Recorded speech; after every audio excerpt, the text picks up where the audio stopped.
You're terminated effective immediately. Dr. Harmon Grayfield didn't even look up from his desk when he said it. He just slid the envelope across the polished wood like he was returning a parking ticket. Inside that envelope was the career of a woman who less than 2 hours ago had been on her knees in the rain, breathing life back into a stranger. A woman who had served 2 tours in Afghanistan. A woman who had never once walked away from someone who needed her. And right now, in this sterile office that smelled of coffee and indifference, she was being thrown away like a used latex glove. If this story makes your blood boil, you are not alone. Subscribe to our channel, follow this story all the way to the end, and drop a comment telling us what city you are watching from. I want to see just how far this story travels. Now let's go back to where it all began. The rain came down in sheets that Tuesday morning, the kind of cold October rain that soaks through your coat before you even realize it's raining. Sarah Bennett was already running late, not by choice, never by choice, but because fate or something crueler than fate had other plans for her that morning. She had left her apartment on Livernois Avenue at 6:42. Her shift at Riverside Memorial Hospital started at 7. She had done the math 100 times, 20 minutes on the bus, 4 minutes through the parking garage, 3 minutes to the locker room. She would make it. She always made it. In 11 years, Sarah Bennett had never once missed a shift without calling ahead, never once left a patient stranded, never once let the system that chewed through nurses like disposable gloves convince her that she was anything less than essential. She was on the bus, her scrubs still crisp under her rain jacket, her nursing bag balanced on her knees when she saw the woman fall. It wasn't dramatic the way people imagine things like that. There was no scream, no warning. The woman dressed in a dove gray wool coat, probably in her late 60s, silver hair pinned back neatly, simply stepped off the curb on Woodward Avenue and then went down hard like something inside her had just switched off. Her groceries scattered. A bag of oranges rolled into the gutter. And then she was still, completely horribly still. Sarah was off the bus before she made the conscious decision to move. Later, she would not be able to explain the moment clearly. Her body simply knew. 11 years of nursing, 2 years of combat medicine with the Army Nurse Corps in Kandahar, her hands knew what to do even when her brain was still catching up to the situation. She was on her knees beside the woman before any of the dozen other bystanders had moved a muscle. "Ma'am, can you hear me?" Sarah pressed 2 fingers to the woman's neck. The pulse was there, but thin, thread thin and fluttering like a moth against a window. "She just fell," said a man in a yellow rain slicker, standing uselessly above them. She was walking and she fell. "Did anyone call 911? Sarah demanded, already tilting the woman's head back, checking her airway. Silence. The kind of silence that makes you want to scream. "Call 911 right now," Sarah said, her voice firm, cutting through the rain and the paralysis of the crowd. "Now, somebody call." 3 people reached for their phones at once. The woman's lips were going faintly blue. Her breathing was shallow and irregular. Sarah recognized it immediately. The pattern she had seen in field hospitals halfway around the world, the particular wrongness of a cardiovascular event already in progress. She wasn't just unconscious. Her heart was struggling. Sarah unzipped her nursing bag. She always carried it, always, even on the bus, and pulled out her small, portable pulse oximeter. She clipped it to the woman's finger. 62% oxygen saturation. Dropping. "Stay with me," Sarah said, and she wasn't performing for the crowd. She meant it the way she meant everything she said to patients, which was completely without reservation. "Stay with me, okay? I've got you." She began rescue breathing, 2 measured breaths, then checked the pulse again. Weaker. She positioned her hands on the woman's chest and started compressions, 30 of them counting under her breath with the calm that years of trauma nursing had built into her bones. The rain soaked through her coat, through her scrubs, into her knees where they pressed against the wet sidewalk. She didn't notice. She worked for 6 minutes before the paramedics arrived. 6 minutes that felt like an hour. 6 minutes during which she brought that woman's pulse from a frightened flutter back to something steadier, something that was going to keep her alive long enough for real equipment and real intervention. When the paramedics took over, one of them, a young guy with red hair, couldn't have been more than 25, looked at Sarah with something close to awe. "You a nurse?" he asked. "Riverside Memorial," Sarah said, already standing, already reaching for her bag. "You probably just saved her life." She nodded quickly. "Tell them at the hospital, I think it's a massive MI. She needs the cath lab." And then she ran because she was already late, because she had done what she could, and now the woman was in good hands and Sarah's own patients were waiting. She ran back to the bus stop, hailed a cab with a wet arm, waving desperately in the rain, and arrived at Riverside Memorial at 7:43, 43 minutes late. The nursing station on the fourth floor was controlled chaos when she arrived, the way it always was during morning shift change carts, rolling monitors, beeping the overnight nurses, giving report in hurried clusters. Sarah moved through it like water clocking in, heading straight for the locker room to change her soaked coat for a dry one.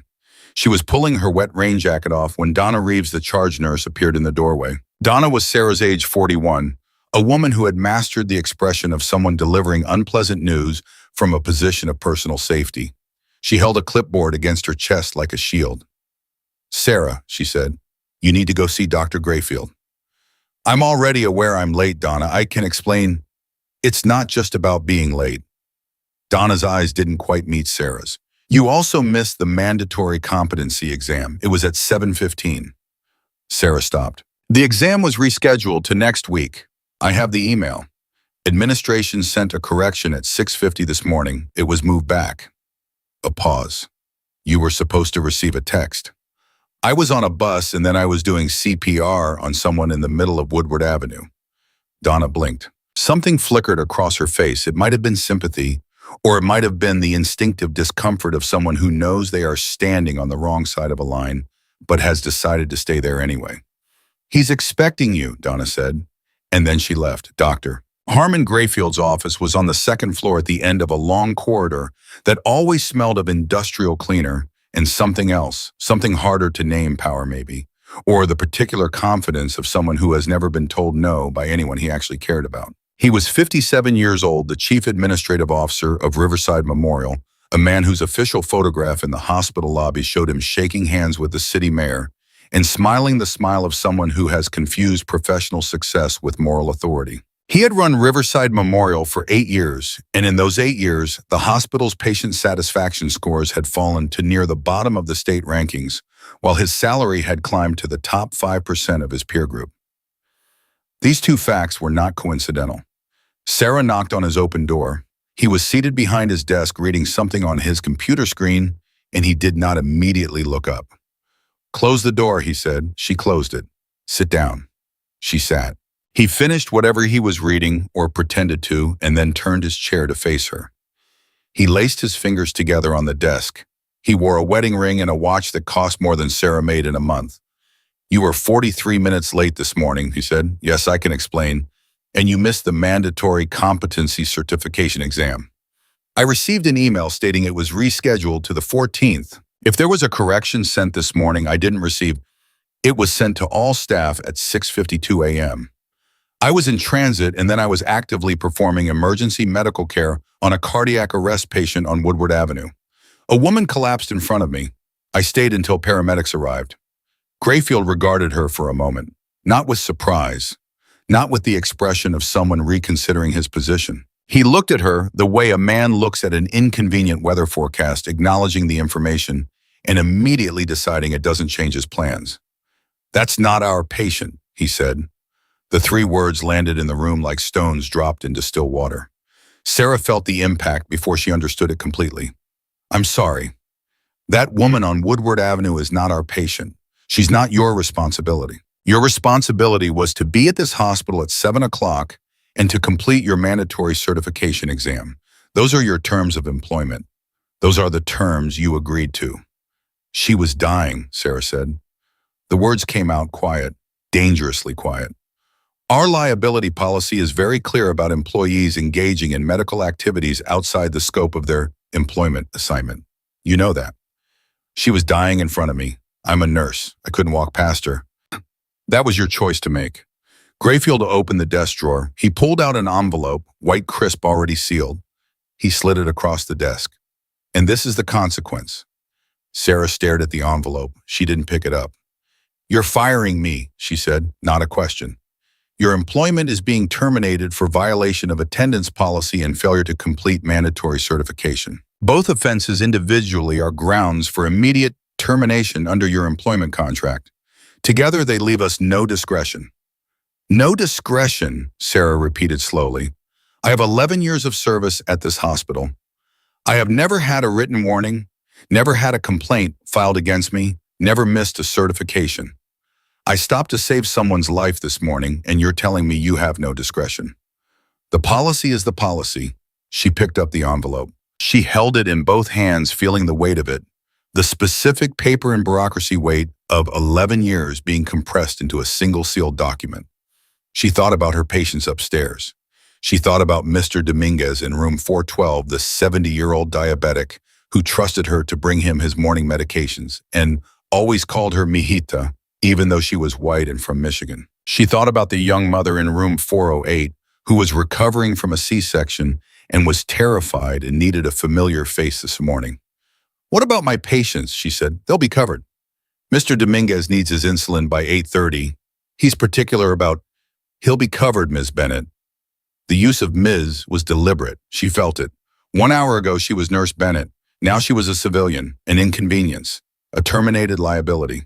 She stood up. She held the envelope against her chest the way Donna had held the clipboard, and then she put it down on the edge of his desk.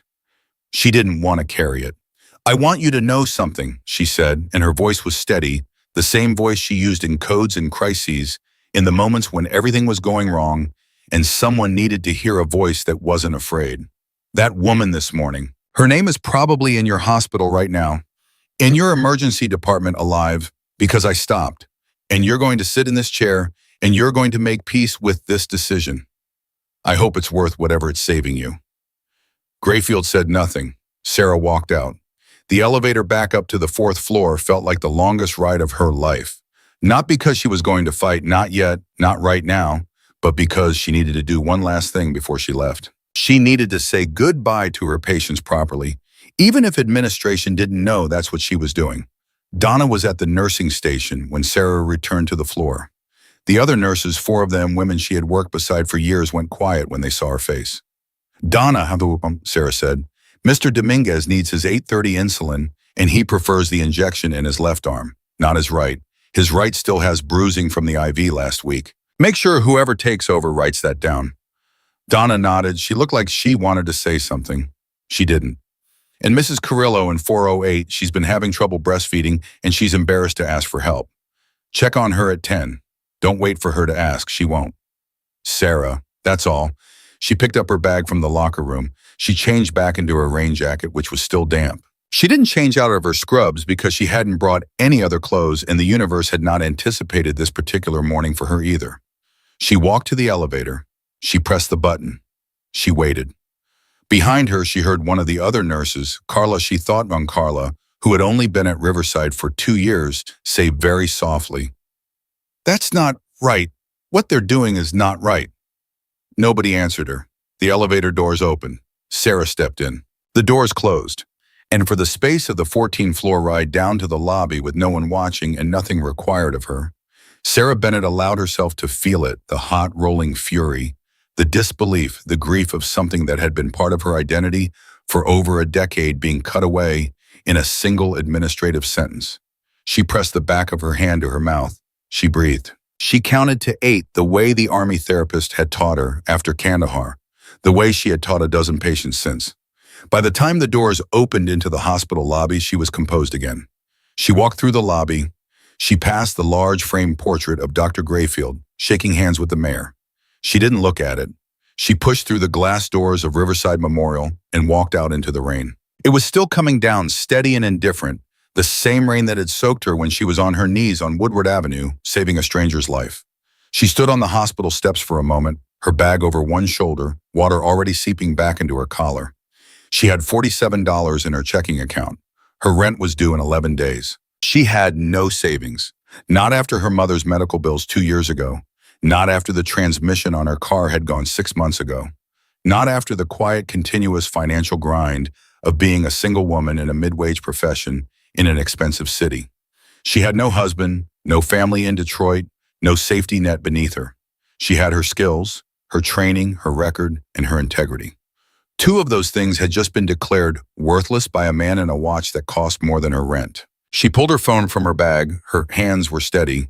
She scrolled to her contact, Marcus Webb, an old friend from her Army days who was now working as a paralegal in Chicago.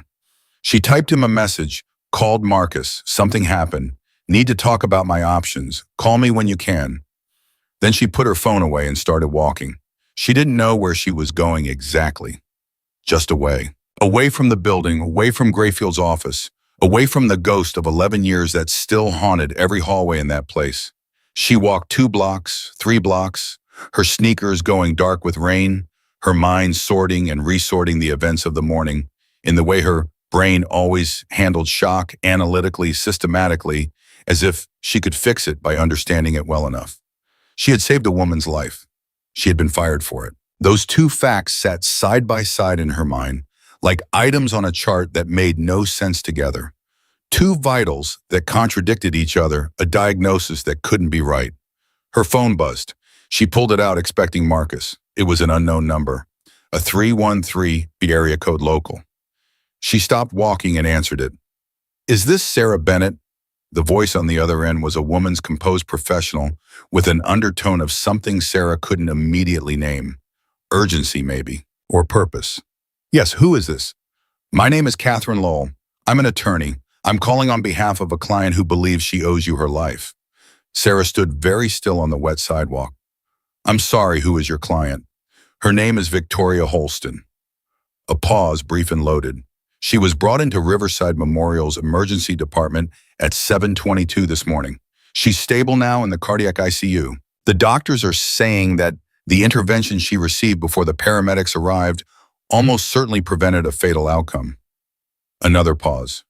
"She was told by the paramedic team that you were the one who helped her." Sarah found she had nothing to say for a moment. She stood in the rain. "Ms. Bennett," said Catherine Lowell, "my client would like to speak with you, and depending on what you tell me in the next few minutes, so would I." "I was just fired," Sarah said. The words came out before she'd fully decided to say them, plain and honest, the way shock strips away the editing function. A silence, then, "Ms. Bennett, I think you should sit down somewhere warm. I have quite a bit to tell you." Across the street, through the rain and the early morning traffic, the massive stone facade of Riverside Memorial Hospital rose against the gray sky, its windows lit, its emergency bay open, its lobby portrait of Harmon Grayfield, clean and dry behind glass. Sarah turned her back on it. "Tell me," she said, and Catherine Lowell began. Catherine Lowell's voice was the kind of voice that did not waste words. It was precise without being cold efficient, without being robotic, the voice of a woman who had spent 20 years in courtrooms where every syllable cost something. And right now, standing in the rain on a Detroit sidewalk at 8:17 in the morning, Sarah listened to that voice and felt the ground beneath her begin to shift in a way she couldn't yet name. "Victoria Holston," Catherine said, "is not simply a private citizen. I want you to understand the full picture before we go any further, because what I'm about to tell you is going to matter legally and in ways beyond that." "I'm listening," Sarah said. "Victoria's husband is Senator Richard Holston, Michigan's senior senator. He's been in office for 18 years. But more relevant to you right now, Victoria herself ran the Holston Family Medical Foundation for 31 years. She has funded nursing scholarships, rural clinic, construction hospital, reform initiatives across 6 states. She has testified before Congress on patient advocacy 3 times. A beat.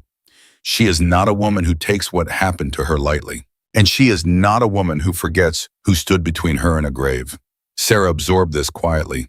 She was walking again almost without realizing it, moving along the sidewalk with her head down and her phone pressed hard against her ear. "She wants to see me," Sarah said. "Yes, as soon as you're willing. She's in the cardiac ICU at Riverside, your hospital, ironically, and she's asking for you by name."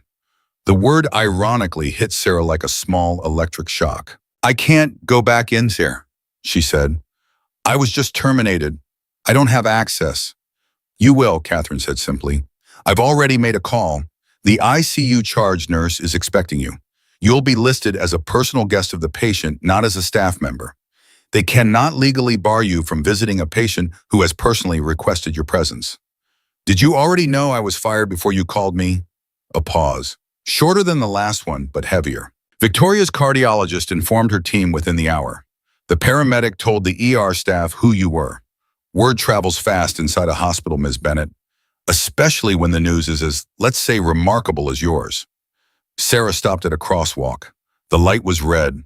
Across the street, a coffee shop was filling with the morning crowd, people with dry coats and hot cups and ordinary Tuesdays ahead of them. You said you had things to tell me, Sarah said, beyond the meeting with Victoria. I did, and I will, but some of it I'd prefer to say in person. Catherine Lowell's tone shifted, not softer exactly, but more direct, the way a surgeon's voice shifts right before the incision. What I can tell you now is this: I've already pulled your employment file. A contact inside HR gave me access voluntarily for what it's worth. 11 years of service, no disciplinary record, 3 commendations, a written recommendation from the previous chief of nursing calling you, and I'm quoting directly, among the most gifted clinical nurses this institution has produced in a decade. The light changed. Sarah crossed. And they fired me in 6 minutes, she said. They fired you in 6 minutes, Catherine confirmed, which tells me this wasn't improvised. This decision had been building. You were a specific kind of threat to someone, Ms. Bennett, and the question I want answered, the question I believe a jury will want answered, is why. That word, jury, it landed with weight. Are you saying you want to sue the hospital? I'm saying that by the time I'm finished, Harmon Grayfield is going to wish he had offered you a cup of coffee and a sincere apology instead of an envelope. A pause. Go home, change your clothes, and come back. Room 411, cardiac ICU. Victoria Holston is waiting for you. The call ended. Sarah stood on the corner of Woodward and Alexandrine, her phone in her hand, the rain starting to thin to a mist. She thought about going home. She thought about the $47 and the 11 days until rent. She thought about Grayfield's finger jabbing at the door and the coffee mug that had shattered on the floor when he slammed her paperwork down, and the way he hadn't even looked at the blood on her scrubs, hadn't registered it as a human thing, just an inconvenience in his field of vision. She turned around and walked back toward the hospital. She didn't go home to change. There wasn't time for that, and something in her, the same stubborn clarity that had kept her upright in field hospitals and through her mother's illness and through every shift that ran 16 hours instead of 12, said no. She would walk back in there the way she had walked out. Rain jacket, damp scrubs, blood on her sleeve that she hadn't had time to change out of because she had been busy keeping someone alive. She would let them see exactly who she was. The ICU charge nurse, a heavy-set woman named Phyllis, who had been at Riverside for longer than almost anyone, looked up when Sarah pushed through the unit doors. Phyllis's expression was complicated. She glanced at the dried blood on Sarah's sleeve. She glanced at Sarah's face. Room 411, Phyllis said, her voice low. She's been awake for 20 minutes and she asked for you 3 times. Thank you, Phyllis. Sarah, Phyllis lowered her voice further. What Grayfield did there are people on this floor who know it's wrong. I want you to know that. Sarah nodded once. She didn't trust herself to say more than that right now. She walked to room 411. Victoria Holston was smaller than she had seemed on the sidewalk, though Sarah understood that people always seem smaller in hospital beds reduced by gowns and IV lines in the general humbling architecture of illness. She was 71 years old, her silver hair loose now against the pillow, her color still gray around the edges, but her eyes absolutely alert. The eyes of someone whose mind had never slowed down even when her body had tried to quit on her. She looked at Sarah the way Sarah had been looked at very few times in her life, fully, completely, with the kind of attention that feels like being genuinely seen rather than assessed. Sit down, Victoria said. Her voice was still strong, roughened slightly by the oxygen tube she'd had earlier, but strong. Please, Sarah sat. They told me a nurse stopped to help me, Victoria said. And then I was told that same nurse was fired 2 hours later for being late because of methadone. She paused. Tell me that isn't exactly what happened. That's exactly what happened, Sarah said. Victoria closed her eyes for a moment. When she opened them, something had shifted in them, a cold, clear resolve that had nothing to do with illness and everything to do with character. I want to ask you something, and I want you to answer me honestly, Victoria said. Not the way people answer when they're being polite, and not the way people answer when they think they should be modest. Honestly. All right, Sarah said. Did you save my life this morning? Sarah looked at her. The paramedics. Before the paramedics. A beat. Yes, Sarah said. I believe I did. Victoria nodded slowly as if this confirmed something she had already known. The cardiologist told me my oxygen saturation was 61% when they loaded me. He said that without intervention in the 3 to 4 minutes before the paramedics arrived, The cardiac event would have been unsurvivable. She paused. I would like you to know that I have 4 grandchildren. The youngest is 7 months old. She was born premature. I have been waiting a long time to see her walk. Her voice didn't break. It was the voice of a woman who had made peace with emotion without being destroyed by it. You made sure I get to see that. Sarah realized she had nothing to say to this. She just sat with it in the particular quiet that falls over a room when something true and enormous has been spoken aloud. Catherine has already explained to me what she plans to do, Victoria said. I want you to know that I am behind it fully. But I also want you to know, and I need you to hear this clearly, this is not charity and it is not pity. I have been fighting for nurses' rights and healthcare worker protections for 30 years. What Harmon Grayfield did to you this morning is not an anomaly. It is a symptom. And I have the means and I now have the motivation to treat the disease rather than the symptom. Something in Sarah's chest that had been clenched since that office unlocked slightly. What are you proposing exactly? Catherine is filing for a temporary restraining order against your termination before noon. By this afternoon, she'll have submitted requests for your full personnel file, the hospital's policy violation records for the past 5 years, Grayfield's personnel decisions for the same period, and the internal HR communication from this morning. Victoria paused. Specifically, she wants the email logs that show who knew what and when and why the mandatory exam notification was sent at 6:52 after your bus had already left your neighborhood. Sarah went very still. You think the timing was deliberate. I think it is an interesting coincidence that a correction notice that could constitute grounds for termination was sent at the exact moment it would be impossible for you to receive it in time. Don't you? Sarah had thought the same thing somewhere in the back of her mind, where she stored things too painful to look at directly. Hearing it said aloud was different. It was the difference between suspecting a wound and having someone show you the x-ray. Who would want me fired, she said. That, Victoria said, is what Catherine is going to find out. Before Sarah could respond, the room door opened and Catherine Lowell herself walked in a dark coat, her phone already in her hand, moving with the contained velocity of someone managing several simultaneous crises with professional ease. She was younger than her voice suggested, early 40s, black with the reading glasses pushed up into her hair, and the expression of a person who had been awake since 5 and had no plans to stop. Good, Catherine said, looking at Sarah. You came. You said to come. I said you'd want to come. There's a difference. She pulled out a chair and sat open, a leather portfolio, clicked her pen. I filed the TRO 20 minutes ago. We have a hearing at 2 o'clock this afternoon in front of Judge Patricia Nwoz.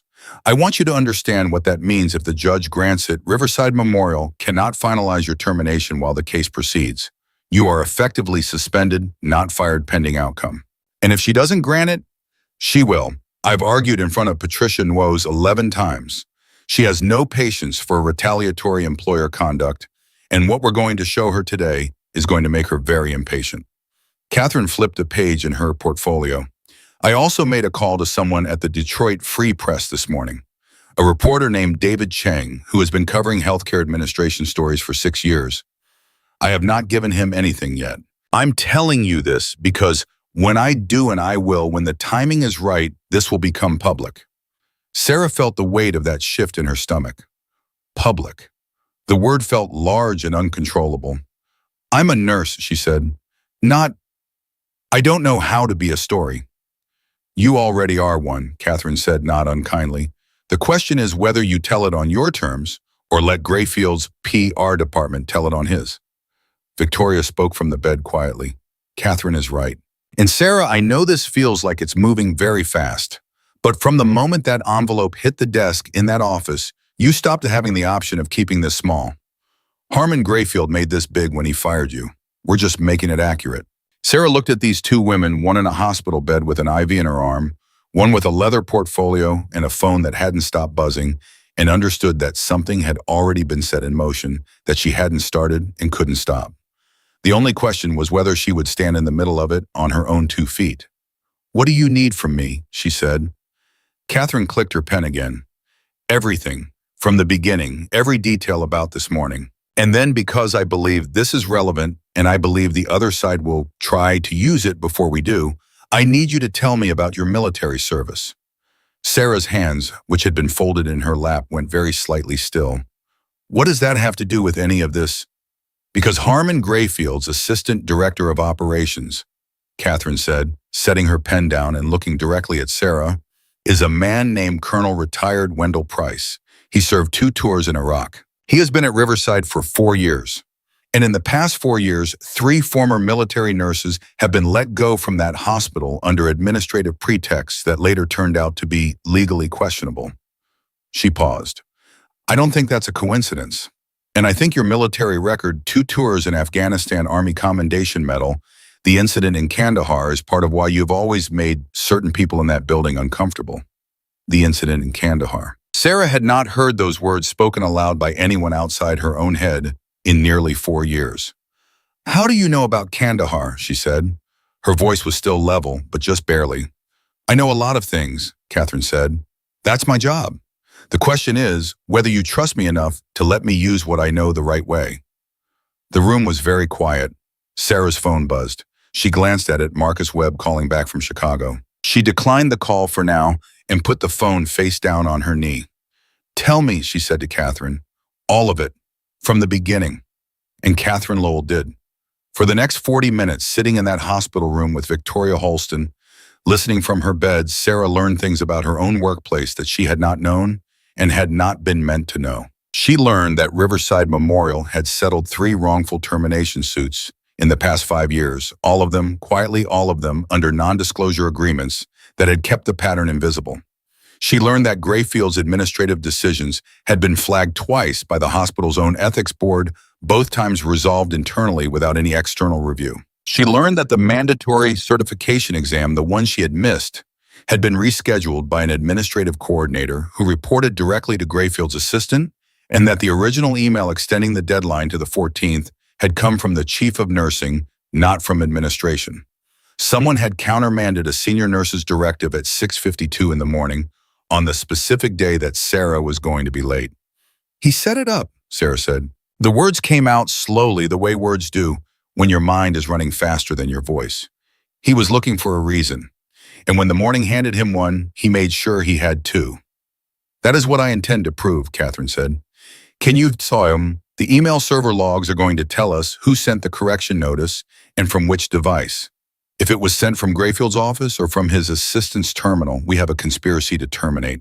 And if we can show that the termination was in retaliation for protected activity and stopping to render emergency medical aid as a licensed nurse is arguably protected activity, then we are no longer talking about a wrongful termination suit. She held Sarah's gaze. We are talking about fraud. We are talking about a hospital that has systematically targeted and removed employees who represent operational inconveniences. And we are talking, Catherine added, her voice dropping to something that was almost quiet enough to be gentle, about the kind of case that doesn't stay local. Sarah's phone buzzed again. Marcus again? This time she held up one finger to Catherine and answered. Marcus. Sarah, what happened?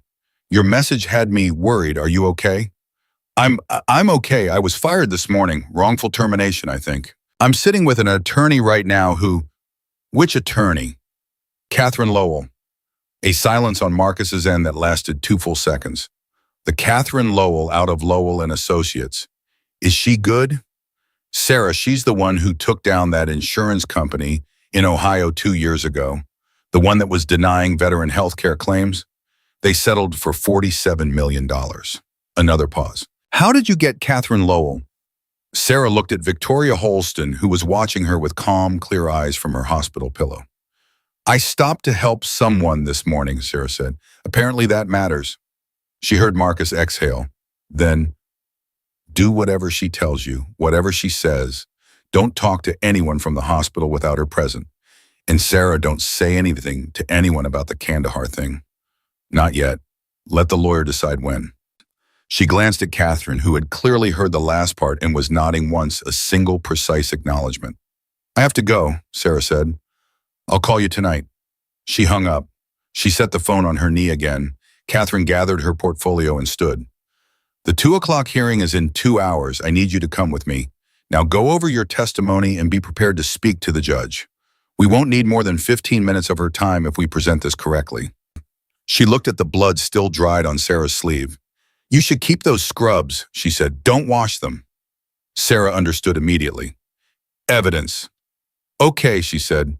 She stood. She looked at Victoria Holston one last time, this woman she had met face down on a wet sidewalk, unconscious and dying, and who was now orchestrating something that was beginning to feel much larger than either of them. "Thank you," Sarah said. And she meant it for everything, for the phone call and the lawyer and the plan, but also for the simpler thing, for being the kind of person who noticed who had saved her and decided that deserved a response. Victoria reached out and took Sarah's hand briefly. Her grip was firm, stronger than you'd expect from someone who had been on the floor of a cardiac event 4 hours ago. "No," Victoria said. "Thank you." Sarah walked out of room 411 and down the corridor beside Catherine Lowell, past the nursing station where Phyllis was watching without appearing to watch, past the elevator bank toward the stairwell at the far end of the hall. She did not look back at the ward she had worked for 11 years. She looked forward. Outside on the street, Catherine Lowell's car was waiting, a black sedan with a driver who pulled away from the curb the moment they were seated. The rain had finally stopped, and Detroit was doing what it always did after a hard morning, going on anyway. Bus stops, full storefronts, opening the city, moving through its ordinary Tuesday, with no awareness at all that something had broken open on Woodward Avenue that morning, something that was not going to close back up quietly. Sarah's phone lit up. A text from an unknown number, different from Catherine's. No name, just 4 words. "We've been watching Sergeant." She read it twice. Her stomach went cold. She showed it to Catherine, who looked at it without expression, then took out her own phone and photographed Sarah's screen. "Don't respond," Catherine said. "Don't delete it."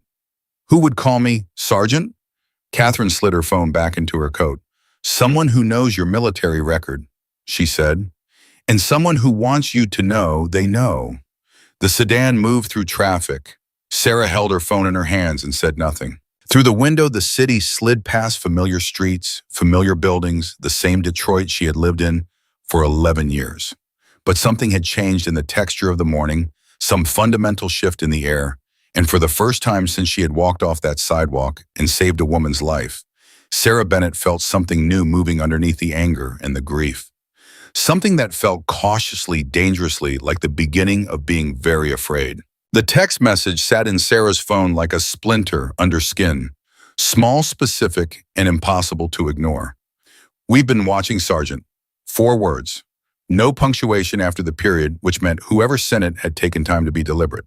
This was not an accident. This was a signal. Catherine Lowell's sedan pulled into the underground garage of a downtown office building at 8:59. Sarah had not spoken in 11 minutes. She had been counting her own heartbeats the way she used to do in Afghanistan, when the night was loud with the wrong kinds of sounds, and being calm was not a feeling, but a decision you made over and over again every 30 seconds until it became true. "I need to ask you something," Sarah said as the car stopped. "Ask," Catherine said. "Is there something you're not telling me about the hospital, about why they really fired me?" Catherine looked at her for a long moment. "I have suspicions I haven't confirmed yet." "I won't share suspicions. I share facts." "Then confirm them faster," Sarah said. For the first time since they had met, Catherine Lowell almost smiled. "I like you," she said. "Let's go." The office was on the 14th floor, clean, minimally furnished, the kind of space that communicated seriousness without having to announce it. 2 paralegals were already at their stations when they walked in. Catherine dropped her coat on a chair and moved immediately to a large screen on the wall where documents were already loading. "Sit," Catherine told Sarah. "We have 90 minutes before we need to be at the courthouse." Sarah sat. A paralegal, young, precise name tag reading Elijah, set a coffee in front of her without being asked. She wrapped both hands around it and drank. "The email server logs came in while we were in the car," Elijah said to Catherine, pulling up a document on a tablet. "The correction notice that rescheduled the competency exam, the one sent at 6:52 this morning, was sent from a terminal registered to the Office of Assistant Director of Operations, Wendell Price." The name landed exactly the way Catherine had predicted it would. Sarah set the coffee cup down. "Price sent it. His terminal sent it," Catherine said carefully. "We'll establish who was operating that terminal. But yes, the notification did not come from the chief of nursing. It did not come from HR. It came from Wendell Price's office at 6:52 in the morning, which means someone in that office was at their desk before 7 a.m. on a day when the change in scheduling was going to make at least one specific employee terminable. He knew I was going to be late, Sarah said. He knew before I did. He knew someone was going to be late, Catherine said.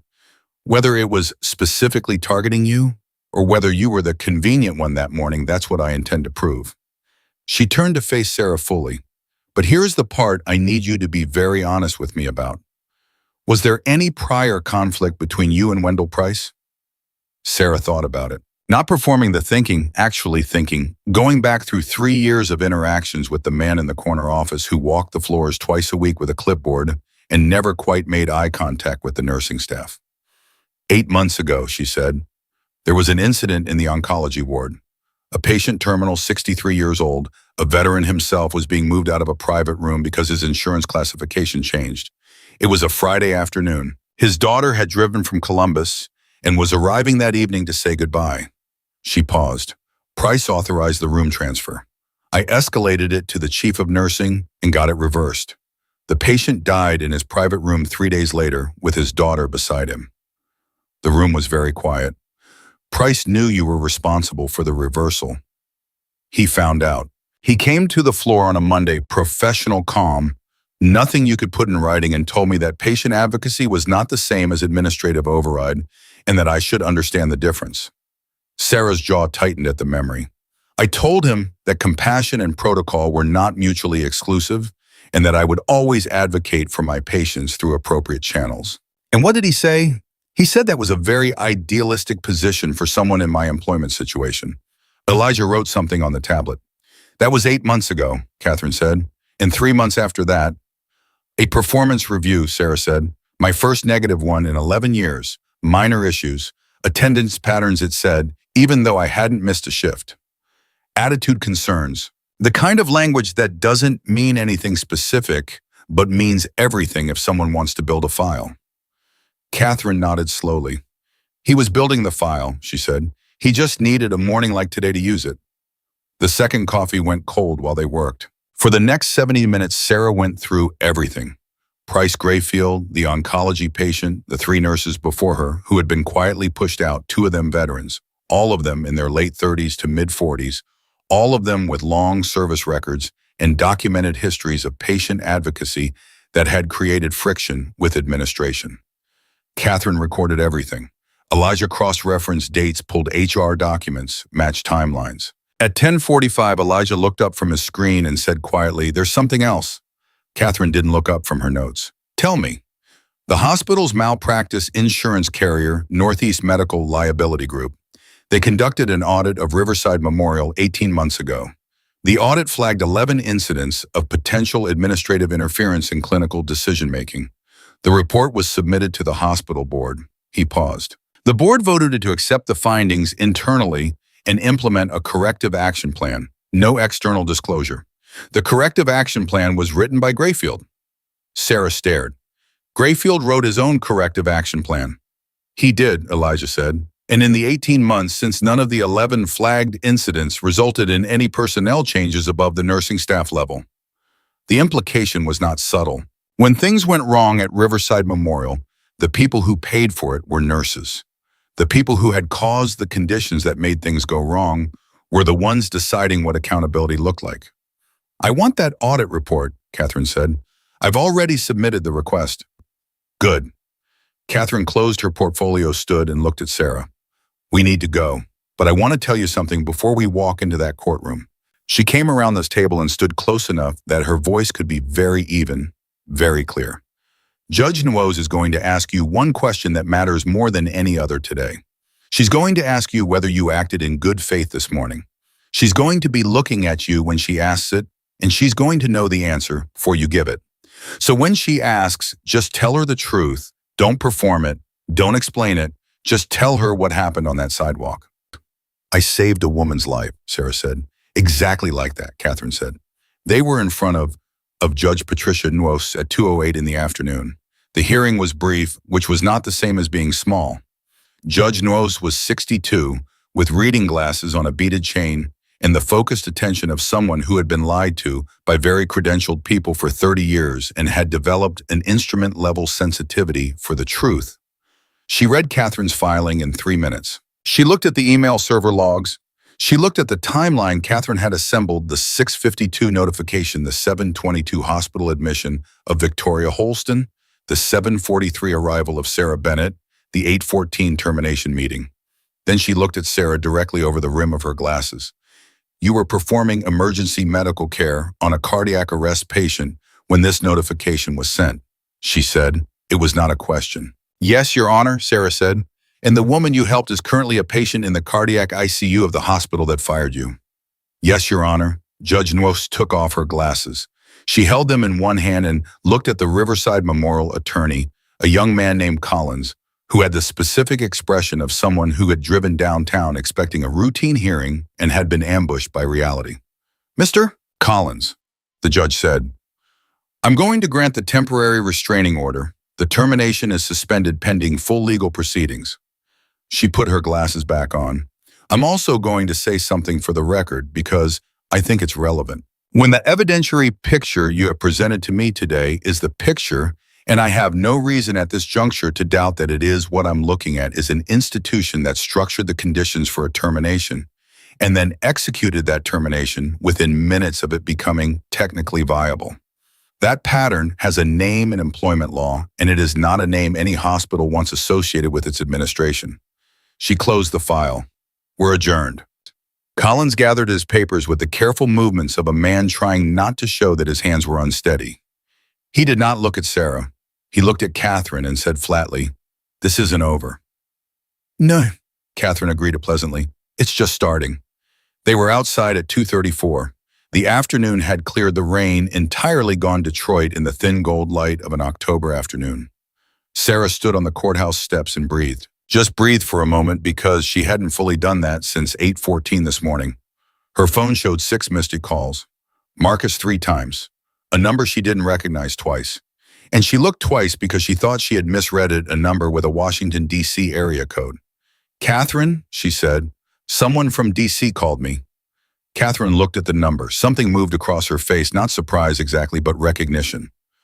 Don't call back yet, she said. Not until I make a call first. She walked 4 steps away and put her phone to her ear. Sarah watched her, watched the slight tightening of Catherine's posture, the single sharp nod, the way she said very little for the 60 seconds the call lasted.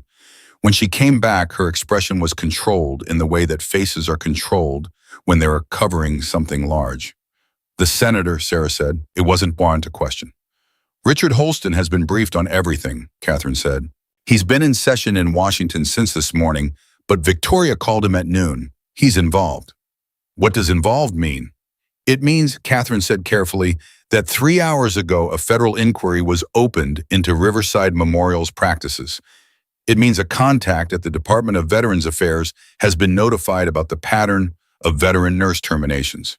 And it means, she paused, it means that there's a team flying in from D.C. tonight. Sarah felt the air change around the words. What kind of team? The kind that doesn't announce itself in advance, Catherine said, and the kind you want on your side when the people across from you have been protecting themselves with institutional walls for a long time. At 3:15, Sarah's phone rang with the unknown number again. This time, Catherine was standing beside her and nodded once answer it. Sarah Bennett, Sarah said. The voice on the other end was male low and carried the particular flatness of someone trained to communicate information without emotional inflection. Ms. Bennett, this is Chief Warrant Officer Daniel Rourke. I'm with the Army Inspector General's office. I apologize for the informal contact. I'll follow up through proper channels, but I want you to know we are aware of your situation and we are aware of your service record. Sarah's hand tightened on the phone. My service record. Yes, ma'am, including Kandahar, and specifically the events of March 14th. The events of March 14th, Kandahar. She had not said those words aloud in 4 years. She had built a wall around that date brick by brick with work and routine and the deliberate daily business of caring for other people, and now standing on a courthouse steps in Detroit in October, that wall was developing cracks she hadn't put there. Why is the IG's office involved in a hospital termination? She said. Because it may not be simply a hospital termination, ma'am. A pause. The man running operations at Riverside Memorial, Wendell Price. We've had an open file on him since 2019. I can't give you details in this context, but I can tell you that what happened to you this morning, we don't believe it's accidental. You've been watching, Sarah said. The text message. Yes, ma'am, I apologize for the method. We needed to know you were aware that this was bigger than it appeared. Who sent the text? Someone who knows your record and respects what you did on March 14th. That's all I can say right now. Another pause.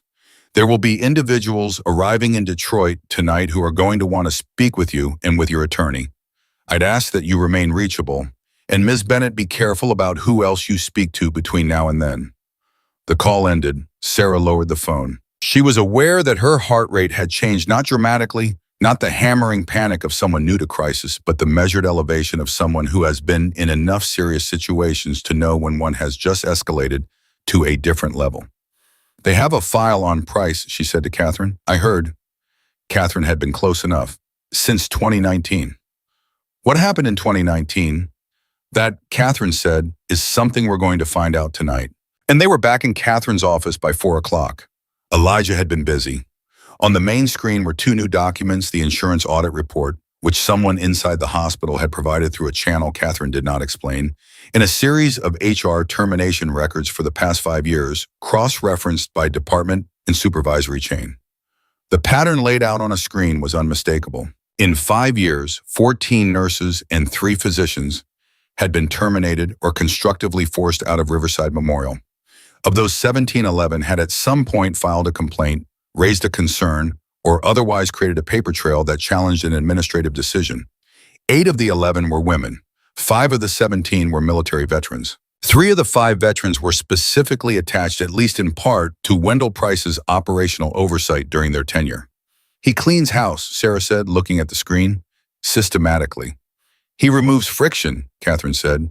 People who ask questions, people who push back, people who put patients first in ways that create liability or inconvenience. He removes them, and he does it slowly enough and carefully enough that no single termination looks like anything other than a reasonable administrative action. Until you put them all on a screen together, Elijah said, which is exactly what a jury is going to do, Catherine said. Sarah stood and walked closer to the screen.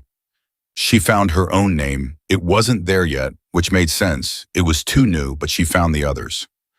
Names she didn't know. Nurses and doctors who had gone through some version of this morning on their own, without a senator's wife in the cardiac ICU, without a Catherine Lowell, without someone to look at the pattern and name it for what it was. These people, Sarah said, the other 14, can we find them? Catherine looked at her. Why so? Because this case shouldn't just be about me. Sarah turned from the screen. Her voice was quiet but absolutely certain. If we're going to do this, if we're going to take this all the way, then it needs to be about all of them. Every nurse who was told to choose between their patients and their paycheck, and then punished for choosing their patients. If I walk into that courtroom for just myself, that's a wrongful termination case. If I walk in for all of them, that's a class action, Catherine said. That's a federal case. Then let's make it a federal case, Sarah said. The room was quiet for a moment. Then Elijah said almost to himself, that's going to be one hell of a case. Catherine looked at Sarah with an expression that was for the first time openly admiring. All right, she said, then that's what we build. At 6:47 that evening, Sarah's phone lit up with a news notification. She almost didn't look. She had been looking at documents for 2 hours and her eyes were burning. But the notification had Riverside Memorial in the headline, and she clicked it. The Detroit Free Press, David Cheng's byline. The article had gone live 9 minutes ago. The headline read, Nurse fired after saving life on Detroit Street Hospital under investigation. Sarah read the first paragraph, then the second. Chung had been careful, no speculation, only confirmed facts, the timeline precise and damning. He had the 6:52 email, he had the termination letter. He had confirmation from the paramedic who had taken over from Sarah on Woodward Avenue that morning, who had spoken on record. The article had been up for 9 minutes and already had over 4,000 shares. Catherine, Sarah said. Catherine was already reading it on her own phone. She looked up. I know. Did you give him the 6:52 email? I gave him facts, Catherine said. The story those facts tell, he told that himself. Sarah's phone was buzzing continuously now. Marcus, a number from Ohio, a number from Georgia, a number from California, an area code she didn't recognize. She silenced the screen and set it face down on the table. She thought about the unnamed nurses on that screen. She thought about Mr. Dominguez in room 412, who had probably gotten his insulin from someone who didn't know he preferred his left arm. She thought about the young mother in 408 who might have waited all morning for someone to check on her. She thought about the woman on Woodward Avenue, the oranges rolling into the gutter, the specific terrible stillness of a body that has decided to stop. And then she thought about Kandahar, about March 14th, about the things she had never spoken about publicly and that the Army IG's office apparently had in a file and that Wendell Price had apparently known about for long enough to make it part of his calculation. Whatever happened next, the hearing, the federal inquiry, the team flying in from D.C., the case that was building itself brick by brick around what had started as a Tuesday morning bus ride, whatever happened next, was going to require her to open that door. The door she had kept shut for 4 years with everything she had. She was not ready. She knew she wasn't ready. But she also knew with the bone-deep certainty of a woman who had learned in a field hospital in Afghanistan what she was actually made of. That not ready had never once stopped her before. At 7:22, Elijah walked to the window that faced north toward the Detroit skyline and said very quietly, "Does anyone else hear that?" They listened.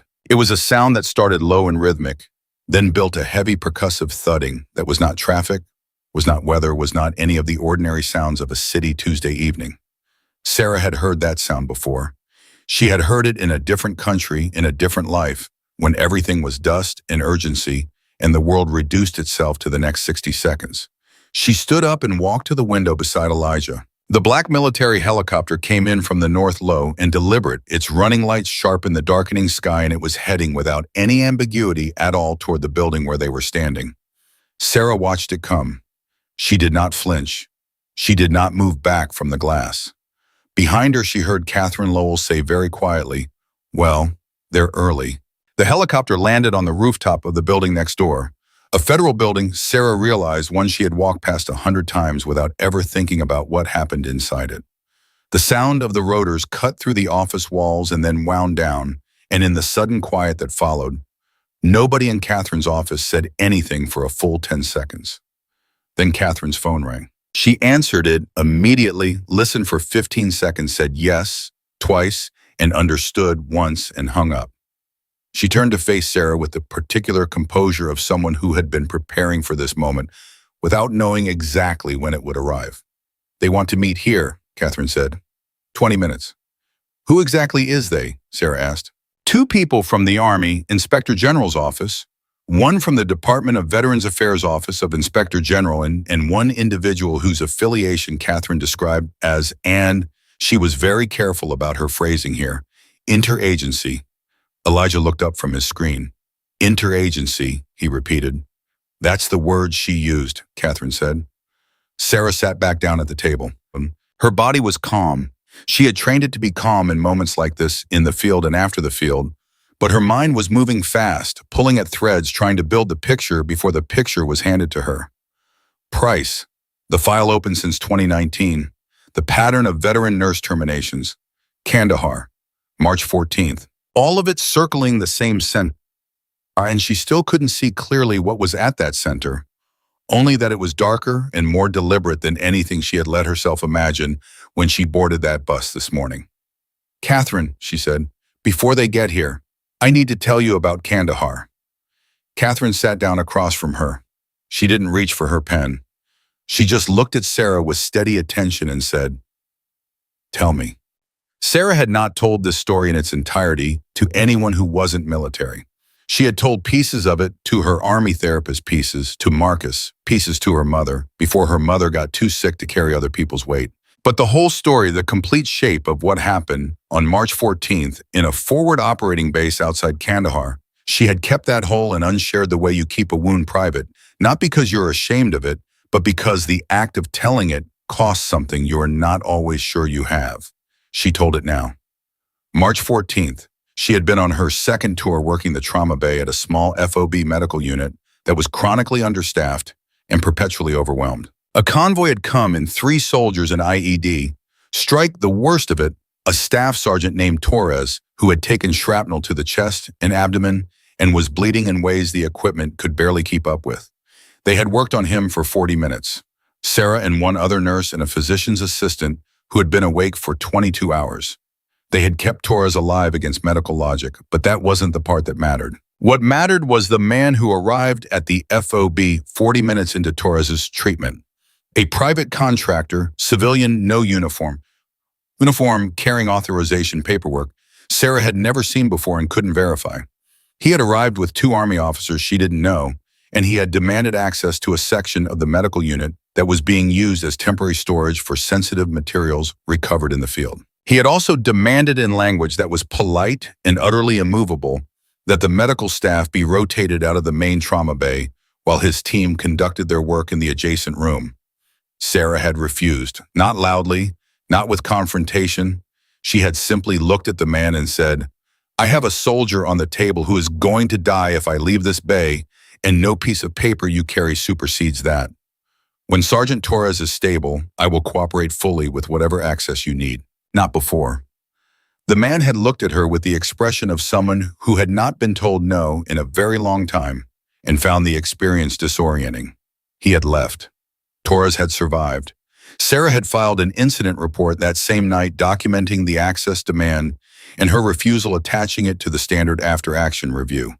The incident report had disappeared, not redacted, not classified. Disappeared as in the FOB's records, showed no incident report filed by Sarah Bennett on March 14th. She had a copy handwritten because she had kept one the way she kept everything she thought might matter later. She had carried that copy for 4 years. When she finished, Catherine was very still. "The contractor," Catherine said, "did you get a name?" His authorization papers listed him as a representative of a company called Meridian Operational Solutions. The name on the papers was a legal department proxy. It wasn't a real person's name. I looked them up afterward. Sarah paused. Meridian Operational Solutions dissolved in 2020.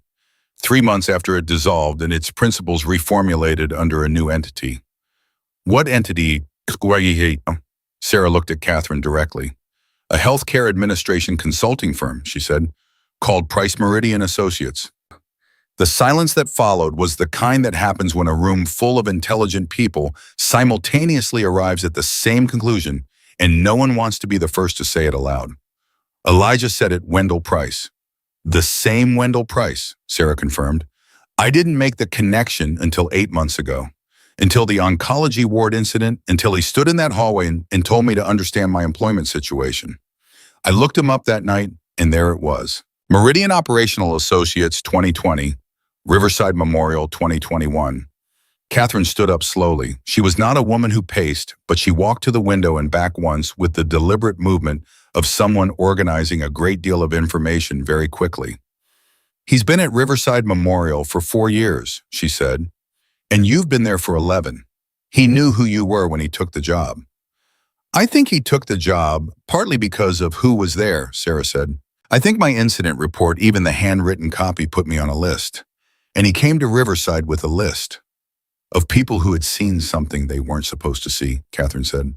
"Or done something they weren't supposed to do," Sarah said.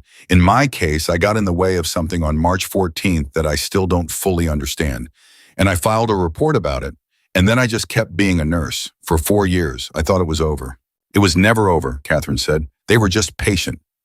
At 7:51, the elevator opened and 4 people walked into Catherine Lowell's office, and Sarah understood immediately why Catherine had been so careful with her language. 3 of them had the bearing of federal investigators, careful professional, the practiced neutrality of people who gathered information for a living. The 4th was different. He was in his early 50s in civilian clothes that were too plain to be accidental, and he moved through the office with the specific economy of someone who had operated in environments where unnecessary movement had costs. He was not introduced by agency or title. He was introduced by Catherine simply as Mr. Garrett. Chief Warrant Officer Daniel Rourke, the man who had called Sarah that afternoon, was one of the 3. He shook her hand firmly. "I apologize again for the text this morning," he said. "The methodology was unusual. The circumstances required it." "You needed to know I'd gotten the message without putting it in writing," Sarah said. Exactly. They sat around Catherine's conference table. The Vantinay investigator, a woman named Susan Park, who had the focused energy of someone who had been building a case for a long time and was very close to the part where it mattered, opened a file on her laptop and angled it so Sarah could see the screen. We've been tracking a pattern of veteran benefit fraud connected to several private hospital systems in the Midwest, Susan said. The specific mechanism involves two things. First, the strategic removal of veteran patients from certain higher-cost care classifications by reclassifying their conditions administratively. Second, the removal of clinical staff, specifically veteran nurses and physicians, who are likely to recognize the reclassification for what it is and raise concerns. Sarah felt something cold and clear settle in her chest. She was a nurse. She understood immediately what Susan was describing. They're downgrading veteran diagnoses, she said, on paper, so the VA pays out at a lower tier. Tens of millions of dollars over 8 years across 6 hospital systems, Susan said. Riverside Memorial is one of 6 facilities we believe are operating under the same administrative framework. Price Meridian Associates, the consulting firm Wendell Price co-founded, provided operational restructuring services to all 6 facilities. He's running the same playbook everywhere, Sarah said. The same playbook, Rourke confirmed. Remove the clinical staff who know enough to catch it. Install administrative structures that make the reclassifications look routine. And if anyone pushes back anyone who files a complaint or raises a concern, they become the next person removed. March 14th, Sarah said. What was in that room at the FOB? Mr. Garrett, who had not spoken yet, spoke now. His voice was measured and entirely without effect. Documents, and he said, procurement contracts, the early framework of what became Price Meridian's operational model. At the time, Meridian Operational Solutions was doing government contract work, logistics, supply chain management for field medical operations. Some of that contract work was legitimate. Some of it was billing for services not rendered. The documents in that room were evidence of the discrepancy. He paused. When you blocked access to the storage area, you also inadvertently prevented the destruction of those documents. They were recovered by a separate federal team the following week. The room was completely still. Those documents are what opened the 2019 file on Price, Rourke said quietly. We have been building this case for 6 years. We have been careful about how and when we move, because the network is wider than Riverside Memorial and wider than Michigan. If we move too early, we close one door and 12 others stay open. So you waited, Sarah said. We waited for the right moment, Mr. Garrett said. We did not anticipate that the moment would involve a nurse on a rainy Detroit sidewalk and a woman named Victoria Holston. But here we are. Something burned in Sarah's chest. Not anger, she had moved through anger and out the other side. This was something cleaner and hotter. 6 years, she said. 6 years you've had a file open. How many nurses were fired in those 6 years? How many veterans had their diagnoses downgraded? How many people? I understand your frustration, Rourke said. No, Sarah said. I don't think you do, because you have been building a case in a file, and I have been on a floor with patients, and the people who were supposed to protect both of us were waiting for the right moment. While nurses were being fired, while veterans were being cheated out of their care. Her voice didn't rise. It went the opposite direction, quieter, more precise. Tell me the right moment is now. Tell me what we're actually doing here. Mr. Garrett looked at her for a long second. Then he said, tomorrow morning, federal search warrants will be executed simultaneously at Riverside Memorial's administrative offices and at the registered addresses of Price Meridian Associates. The warrants cover financial records, email servers, personnel files, and the physical office of Wendell Price. He paused. Harmon Grayfield will also be named in the warrant as a person of interest.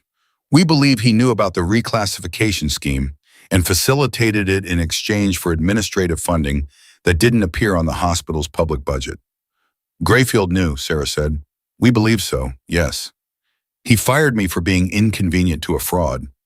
That is our working theory, Mr. Garrett said with the closest thing to an emotional inflection he'd produced.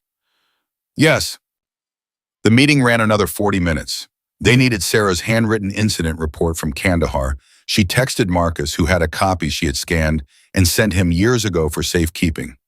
They needed her full testimony, which Rourke recorded on a small device he set in the center of the table.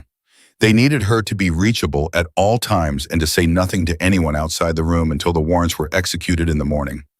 Catherine, for her part, made two things clear. First, Sarah's case proceeded independently.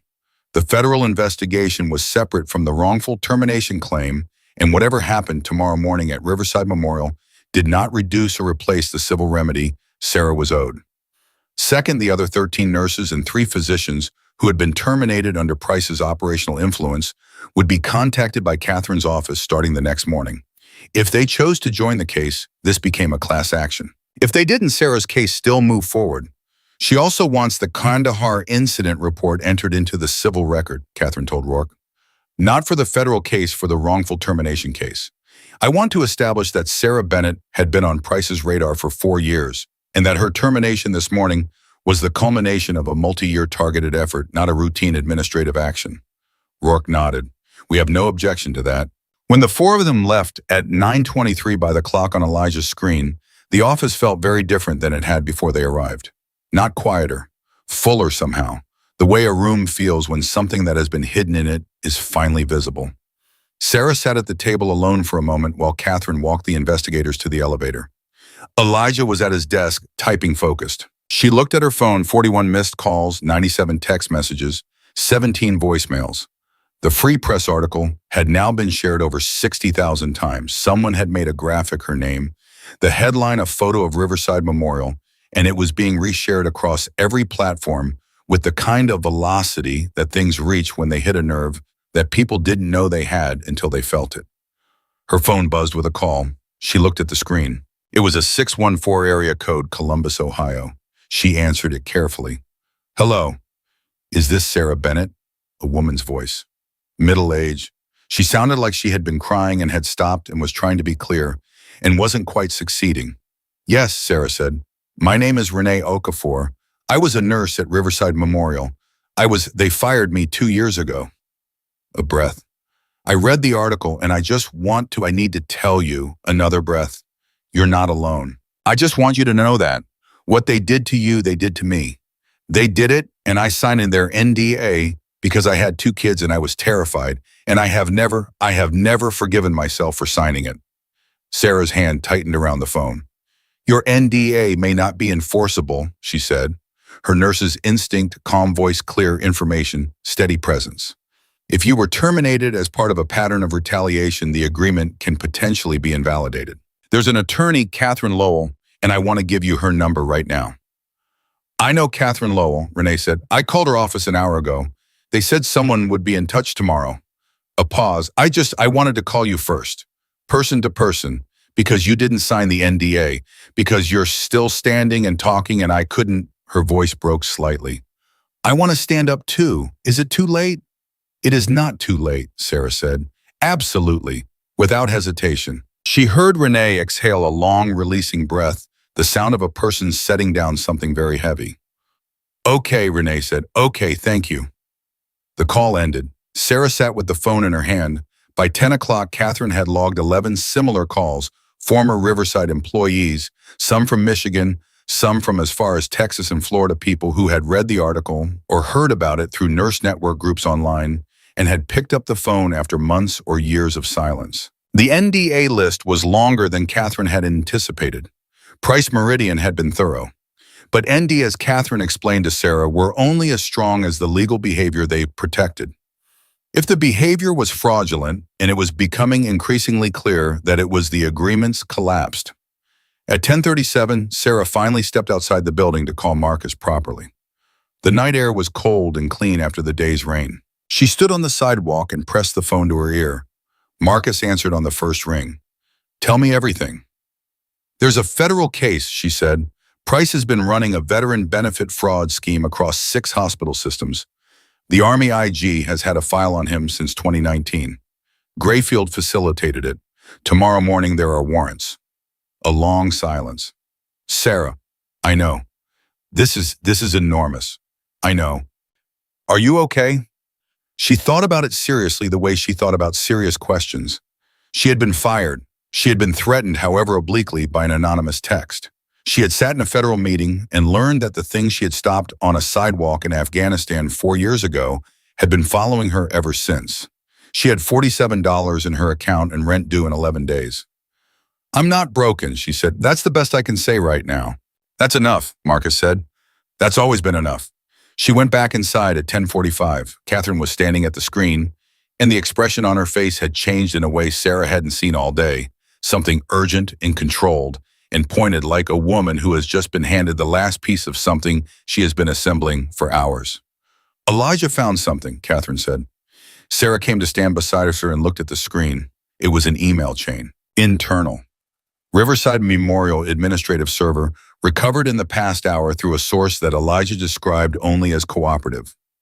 The chain started 3 weeks ago between Grayfield's personal email and a Price Meridian corporate address. The content was careful, the language of people who know they might be read, but the meaning to Sarah and to Catherine was completely transparent. The subject line was, Bennett Timeline.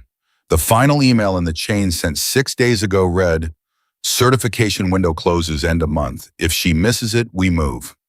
They had planned it, not for this morning specifically, not the rain, not Victoria Holston, not Woodward Avenue. They had planned to use the certification exam as the trigger. They had been waiting for Sarah to miss it for any reason, an emergency, an illness, a scheduling conflict, anything they could use. The rain and the woman on the sidewalk had simply accelerated their schedule. They had planned to destroy her career weeks before it happened. They had been sitting in their offices with coffee and calendars, engineering the end of her professional life, while she was on her floor taking care of her patients and choosing every single day to put those patients first. Sarah read the email twice. Her face was completely still. This is criminal, she said. The word came out flat and factual the way she named a diagnosis, not with drama, with the precision of someone who knows what a thing is. Yes, Catherine said, in multiple counts. I want every person named in this chain held accountable, Sarah said. What's settled with, not quietly managed, accountable. That is my intention, Catherine said, and now we have what we need to do it. Sarah looked at the email chain one more time, her own name in a subject line, her career and her livelihood discussed with the casualness of a scheduling problem to be resolved. She let herself feel it for exactly the amount of time it deserved. Then she straightened up and looked at Catherine. What time do we need to be ready tomorrow morning? She said. The warrants execute at 7 a.m., Catherine said. I want to be in position before they move. Then I need 4 hours of sleep, Sarah said. Tell me where. Elijah quietly produced a key card for the building's executive suite on the floor above them, which he explained with characteristic brevity, had a couch and a shower and was unoccupied. He did not explain how he had the key card. Sarah decided not to ask. She took the elevator up one floor, walked into the quiet suite, and sat on the edge of the couch. For the first time since 6:42 that morning, 15 hours and 53 minutes ago, she was completely alone and completely still. She thought about Grayfield's finger in her face. She thought about the envelope sliding across the polished desk. She thought about Renee Okafor in Columbus saying, I want to stand up too. She thought about Torres alive because she hadn't left that trauma bay. She thought about Victoria Holston's hand gripping hers with a strength that a woman 4 hours out of a cardiac event had no business having. She lay down on the couch with her shoes still on. Her phone lit up one last time before she closed her eyes. A text from an unknown number, a new one, not the same as the morning's message. But this time it wasn't a warning. It was a photograph, taken outside Riverside Memorial from the look of it sometime in the past hour. The photograph showed the front entrance of the hospital, and gathered outside it in the dark in the cold October night with handwritten signs and phone flashlights were people, nurses in scrubs, men and women in veterans' jackets, a woman holding a sign that said, her name is Sarah, and another that said, nurses' lives matter, and another that said simply Riverside lied. Dozens of people, and more arriving. Below the photograph, the text read, they showed up for you. Thought you should know. Sarah looked at the photograph for a long time. She felt something she hadn't expected to feel today, something that had nothing to do with anger or strategy or the stealing of nerves. Something simple and enormous. Something that felt like not being alone. She set the phone on the cushion beside her head. She closed her eyes. In 6 hours and 41 minutes, federal agents would be walking into Riverside Memorial with warrants in their hands. In 6 hours and 41 minutes, Harmon Grayfield and Wendell Price were going to understand what it felt like when the ground shifted without warning, when the thing you thought you had quietly contained turned out to have been growing in the dark this entire time. Sarah Bennett had been a nurse for 11 years. She had been a soldier before that. She had learned in both of those lives that the most dangerous thing you could underestimate was not an enemy with a weapon. It was a person with nothing left to lose who turned out to have everything left to fight for. She slept. She woke at 5:41 without an alarm. Old military habit, her body had always known when rest was over and work had begun, and it knew now. She sat up on the couch in the dark and for exactly 3 seconds allowed herself the disorientation of not knowing where she was. Then it all came back, all of it, and she stood up. Elijah was still at his desk when she came downstairs. She didn't ask if he had slept. From the look of him, he had not. "Catherine's already in the car," he said, handing her a coffee without looking up from his screen. She said, "Whenever you're ready." "I'm ready," Sarah said. Catherine's sedan was at the curb. Sarah got in, and the car moved before the door was fully closed, threading through the pre-dawn streets of Detroit with the particular quiet of a city that hasn't quite decided to be awake yet. Catherine was on the phone. She held up one finger a minute and kept talking. Sarah drank her coffee and watched the city go by. She thought about the photograph on her phone. The people outside Riverside Memorial in the cold and the dark holding signs with her name on them. She had looked at it again when she woke up. It had now been shared over 200,000 times. David Cheng at the Free Press had a follow-up article running this morning. 3 television stations had left voicemails with Catherine's office overnight. A national nurses advocacy organization had released a statement of solidarity at midnight. A Tuesday morning in Detroit had somehow become the center of something national. And it had started with a woman falling off a curb and Sarah Bennett's knees hitting wet concrete. Catherine ended her call. "The warrants executed at 7, she said, 12 minutes ago. Federal agents are inside Riverside Memorial's administrative wing right now. Price's office is being searched as we speak.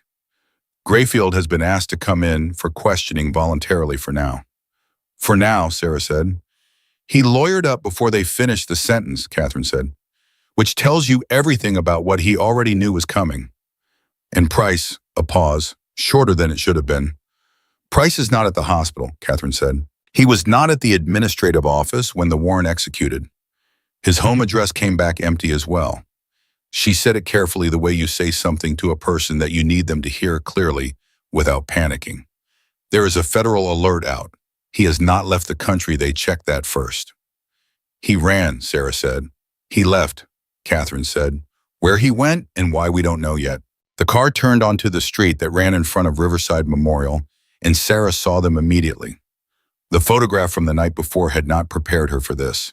In the dark before dawn, there had been dozens.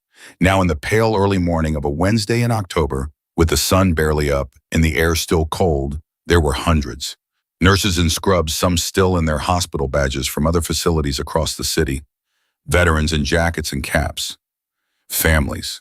Ordinary people who had read an article or seen a share or heard something on the radio and had decided that this particular morning they were going to stand somewhere that mattered. They held signs. They were quiet, which was somehow more powerful than noise, a dense, purposeful quiet, the kind that carries weight. A line of police officers stood at the hospital's entrance, not to disperse the crowd, but to maintain order, and Sarah noticed that several of the officers had their arms crossed and were not looking at the protesters with the detached neutrality of law enforcement. They were looking at them with something more human than that. "Don't stop the car," Sarah said quietly. "I wasn't going to, Catherine said. "We're going around the back. Service entrance. I have credentials." They entered through a side door that Phyllis, the ICU charge nurse, had propped open herself. Phyllis was waiting just inside, still in her coat, clearly having arrived early for reasons that had nothing to do with her shift. "Federal agents have the second floor locked down," Phyllis said, walking them quickly through the corridor. "Grayfield's assistant is in the conference room with 2 investigators. The nurses on overnight didn't go home. Most of them stayed. Everyone's just standing around, waiting." "Waiting for what?" Sarah asked. Phyllis looked at her steadily. "For someone to tell them what comes next," she said. "They went up to the cardiac ICU. Victoria Holston was awake, sitting up in her bed with her husband seated beside her for the first time. Senator Richard Holston was 73, silver-haired, with the posture of a man who had sat through 1,000 hearings and knew how to hold himself still in the middle of enormous things. He stood when Sarah walked in, which was not something politicians generally did when nurses entered a room. He extended his hand. "Ms. Bennett, he said, "my wife has told me a great deal about you. I'm sorry it took all of this for us to meet." "I'm sorry your wife had to have a heart attack for me to meet either of you," Sarah said. Richard Holston made a sound that was almost a laugh, genuine surprise, the laugh of a man who doesn't get talked to straight very often and finds it unexpectedly refreshing. Victoria looked better, still hooked to monitoring equipment, still in the hospital gown, but the color had returned to her face and her eyes were sharp with the focused alertness Sarah remembered from their first meeting. "Tell me what's happening," Victoria said. "Richard won't give him details because he's trying to protect me, which I have told him is unnecessary, so I need you to tell me." "Price ran," Sarah said. "The warrants executed 20 minutes ago. The administrative offices are being searched. Grayfield is being questioned. The federal case is active." Victoria nodded slowly. She looked at her husband. "I told you he'd run," she said.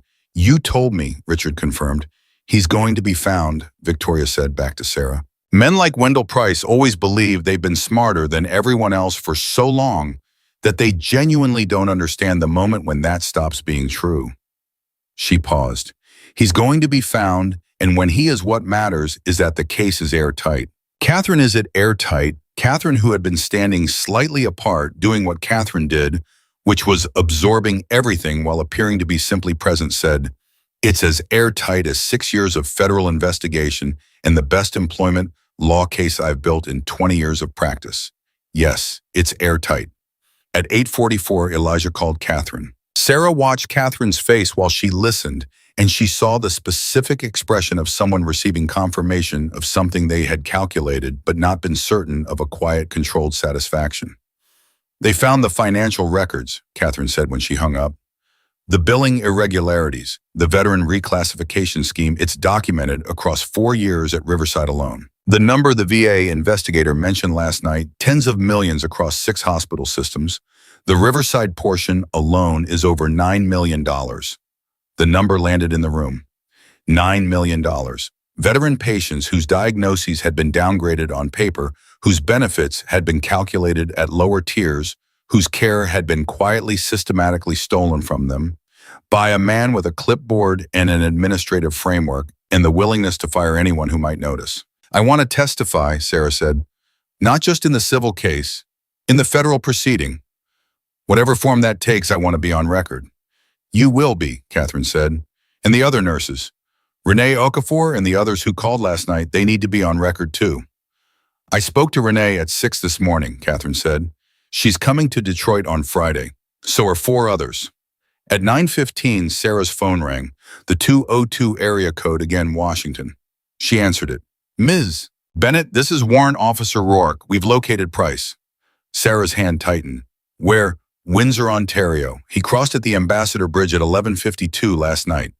Canadian Border Services had a flag on his passport from a Homeland Security coordination request. He was detained at the border and is currently being held pending extradition proceedings." A pause. "He didn't get far." "He drove across a bridge," Sarah said. "He drove across a bridge," Rourke confirmed. There was something in his voice, not quite humor, but the closest a federal warrant officer probably got to it. It's rarely the sophisticated move people imagine in the moment. When she told the room, Phyllis, who had been standing quietly near the door, pressed her hand over her mouth and said, "Thank God," very softly, in the way of someone who has been holding that prayer for longer than this one morning. The news broke publicly at 10:02. Sarah's phone became instantly and completely unusable. Catherine's communications team, she had one, it turned out, a 2-person operation that handled media relations for her major cases, took over managing the incoming calls. Sarah sat in Victoria's hospital room and watched it happen from a slight distance, the way you watch a storm from inside a building, aware of its force but not yet standing in it. The federal charges were announced at 10:30. Wendell Price wire fraud, healthcare fraud, conspiracy to defraud the United States, retaliatory employment practices against protected class employees, including veterans. Harmon Grayfield conspiracy, fraud, obstruction. Two other administrators at Riverside whose names Sarah didn't know, but whose faces she recognized from board meeting announcements in the hospital newsletter accessory charges. The press conference was held by the U.S. Attorney for the Eastern District of Michigan. Sarah was not there. Catherine had made that decision deliberately this morning, belonged to the federal case, and the federal case would speak for itself. Sarah's moment was coming, and it would come in a courtroom, and it would be on her terms. At 11:45, the hospital's board of directors requested an emergency meeting. Sarah was not invited. She didn't need to be. Catherine had a contact in that meeting who texted Elijah every 12 minutes with updates that Elijah relayed to Catherine in two-word summaries: crisis management, legal exposure, insurance review, settlement discussion, settlement. When Catherine told her, Sarah felt something firm up in her chest. "No," she said. Catherine looked at her. "Let me be clear about what a settlement could mean financially, given the scope of what we've established." "No," Sarah said again. "Not for me. A settlement means an NDA. An NDA means silence. I've seen what silence does. Renee Okafor signed one, and she spent 2 years in Columbus blaming herself." She shook her head. "I don't want their money in exchange for my voice. I want accountability on the record, in open court, with a judge and a jury, and a verdict that anyone can look up forever." Catherine was quiet for a moment. Then she said, "You understand that a full trial is longer, harder, and less certain than a settlement." "I know what hard and uncertain feel like," Sarah said. "I've been managing them since this morning." Catherine looked at her attorney's portfolio. Then she looked up. "All right," she said. "We go to trial." Victoria spoke from her bed quietly. "Good." Senator Holston, who had been listening with the careful attention of a man who understood the weight of public decisions, said nothing. He simply nodded once. The nod of someone who has been in rooms where history was made and recognizes the specific quality of air in those rooms. At 1:17 in the afternoon, something happened that no one in the room had anticipated. Donna Reeves called Sarah's cell phone. Donna, the charge nurse who had stood in the locker room doorway that morning, with her clipboard shield and her indirect eyes and her inability to say what they both knew needed to be said. Sarah almost didn't answer. Then she answered. "Sarah." Donna's voice was different than it had been that morning. The professional buffer was gone. What was underneath it was tired and raw and real. "I need to tell you something." "Okay," Sarah said. "I knew." A pause. "Not all of it. Not the fraud, not price, I didn't know any of that. But I knew the exam notification. I knew it was sent that morning because Grayfield's office called the nursing station at 6:45 and told me to make sure all staff were reminded of the 7:15 exam. I was told to note anyone who missed it." Her voice dropped. "I want you to know that I am telling this to the federal investigators right now. I requested the interview. I'm sitting in a conference room at Riverside right now, and I am going to say all of this on record." Sarah was very still. "They used you," she said. "Yes, and I let them." Donna's voice broke on the last word just slightly. "I have worked at this hospital for 14 years, and I told myself that keeping my job was keeping my patients safe. And this morning I stood in a doorway and I said nothing to you, and I have been sick about it since the moment you walked to that elevator." A breath. "I can't undo this morning, but I can make sure my statement puts Grayfield in that conference room instead of me." "Donna," Sarah said, "thank you for making the call." A silence. "Will you," Donna started, stopped, started again. "Will you be okay?" "Yes," Sarah said, without hesitation. The call ended. Sarah sat with her phone in her lap and looked at the floor for a moment. The picture had just become complete. Grayfield had not only used the exam notification as a weapon, he had deployed the charge nurse to be his instrument, a woman with 14 years of service and her own fear to manage, positioned her to document the violation without ever telling her what it was actually for. The cruelty of that was specific and deliberate. He had used Donna the same way he had used procedure, the same way he had used policy as tools for something that had nothing to do with any of their stated purposes. At 2:50 in the afternoon, the hospital board voted. The vote was 6-2 in favor of initiating termination proceedings against Harmon Grayfield, pending the outcome of the federal investigation. The two dissenting votes were from board members whose personal financial connections to the administrative decisions of the past 4 years were being reviewed by the same federal team executing that morning's warrants. Elijah, receiving the text from his contact, looked across the room at Sarah and said simply, 6-2. Sarah received this the way she had received most of today's news, without performance, with the internal stillness of someone who has decided to stand firm and is now watching the things they stowed against begin to fall. She nodded once. "What about the patients?" she said. "The veteran patients who were reclassified, the benefit fraud. Can they be made whole?" Rourke, who had arrived in person at Catherine's office at 2 o'clock for a case coordination meeting, answered, "The VA is processing a review of all cases flagged in the audit. Veterans who were affected will be contacted individually. Benefit recalculations will be conducted and back payments issued where discrepancies are confirmed." "How long will that take?" "Months," he said. "Some cases longer." "And the ones who died before they could be made whole?" Rourke held her gaze. "Their families will be notified and included in the review." Sarah let herself sit with the inadequacy of that answer for exactly the amount of time it deserved, which was longer than anyone in the room was comfortable with. Then she said, "Make sure they are. Make sure none of those families fall through a crack. Those veterans did not fall through a crack in the field, and they should not fall through one now." "I'll personally ensure the follow-through," Rourke said. The civil trial date was set 3 weeks later, an accelerated calendar granted by Judge Nwos given the federal proceedings already underway and the clear public interest dimension of the case. In the weeks between that afternoon and the trial, 11 more former Riverside employees joined the class action. Renee Okafor came to Detroit and sat at Catherine's conference table and gave the clearest, most composed testimony. Catherine said she had heard from a lay witness in 15 years of practice. 2 of the other nurses had served in the military. 1 had a son currently deployed. All of them had stories that rhymed with Sarah's in the particular painful way that systemic abuse creates its own signature, the same pressure points, the same language, the same pattern of being made to feel small and replaceable and procedurally at fault. The night before the trial, Sarah sat alone in her apartment on Livernois Avenue. Her apartment was the same as it had always been: small, worn in at the edges, the kind of place that had never been temporary, but had never quite felt permanent either. She sat at her kitchen table with a cup of tea and her handwritten incident report from Kandahar. The pages were worn along the folds. She had handled them enough times over 4 years that the paper had softened at the creases. She read it through once, all of it. Every detail she had written down in the FOB at 11 o'clock at night after a day that had contained Torres in the trauma bay and the contractor from Meridian Operational Solutions, and the specific cold clarity of choosing the right thing over the easy thing. She had written at the bottom in the margin, in the slightly different handwriting of someone who added something as an afterthought, "The work we do matters more than whether we are thanked for doing it." She looked at that line for a long time. Then she folded the report carefully along its original creases, put it in the envelope she had prepared for Catherine, and went to sleep.